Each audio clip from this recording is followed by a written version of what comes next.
Bienvenue sur les Chroniques de Basile, une chaîne où l'histoire et le patrimoine prennent vie. Aujourd'hui, direction 1840 pour revenir sur un élément clé de notre histoire, le retour des cendres de Napoléon Ier. Après des années d'exil à Sainte-Hélène, le corps de Napoléon Bonaparte va enfin revenir sur ces terres. Mais pourquoi un tel retour ? Pourquoi cet homme, que certains appellent tyran et d'autres héros, doit-il revenir en France ? Le 14 octobre 1840, à Sainte-Hélène, sous une nuit noire, l'exhumation de Napoléon commence. C'est le 6 novembre 1840 que la Belle Poule, le bateau conduisant les cendres de Napoléon, touche enfin le sol français. Un silence lourd pèse sur le port de Cherbourg, mais ce silence n'est pas la fin de l'histoire. C'est le 15 décembre 1840 que Napoléon fait son entrée à Paris, sous les arches de l'Arc de Triomphe.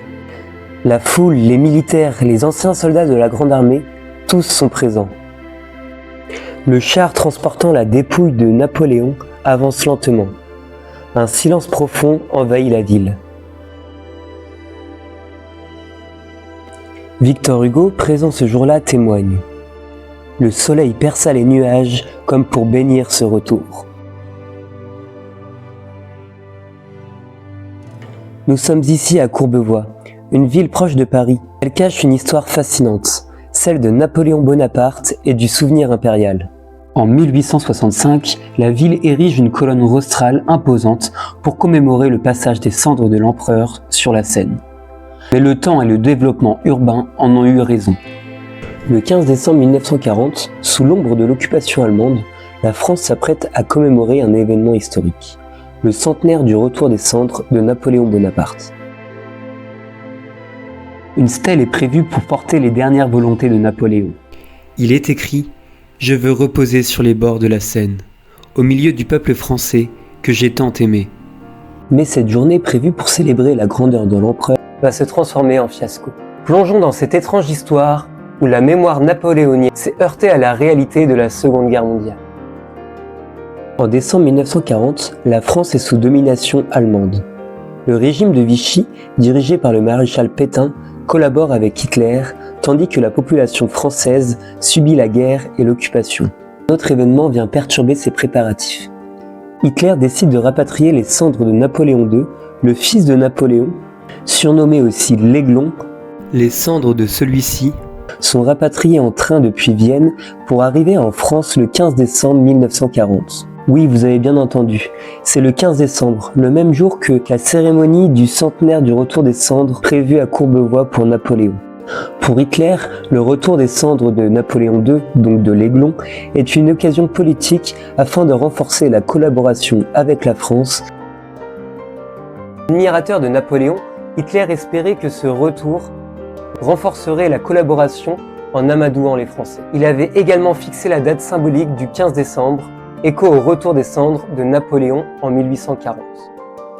Mais son plan ne se passe pas comme prévu. Le maréchal Pétain, chef du gouvernement de Vichy, refuse de se rendre à la cérémonie. Il dénonce une analogie tragique entre le destin du jeune prince, prisonnier de sa propre famille, et celui de la France, exilée chez elle. Pétain envoie à sa place l'amiral Darlan pour recevoir le cercueil des mains de l'ambassadeur d'Allemagne, Otto Abetz. Mais les conséquences sont immédiates. La cérémonie de Courbevoie est éclipsée puis annulée au dernier moment. Hitler, furieux du refus de Pétain, annule sa propre présence à la cérémonie, mais l'événement est bien maintenu. Le 15 décembre 1940, les Invalides deviennent le centre de toutes les attentions, reléguant Courbevoie dans l'oubli. Pour Courbevoie, l'annulation de la cérémonie est un coup dur. Une stèle avait été préparée pour honorer Napoléon et des personnalités de premier plan étaient invitées. Mais entre les tensions politiques et les décisions prises à la dernière minute, rien ne s'est déroulé comme prévu.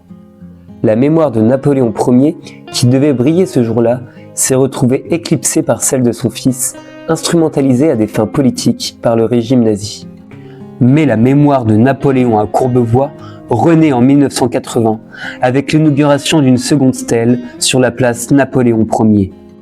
Aujourd'hui, le patrimoine napoléonien de Courbevoie est préservé et mis en lumière grâce à des parcours guidés et des initiatives culturelles. Malgré les détours de l'histoire, la mémoire reste vivante. Merci d'avoir regardé la vidéo jusqu'au bout.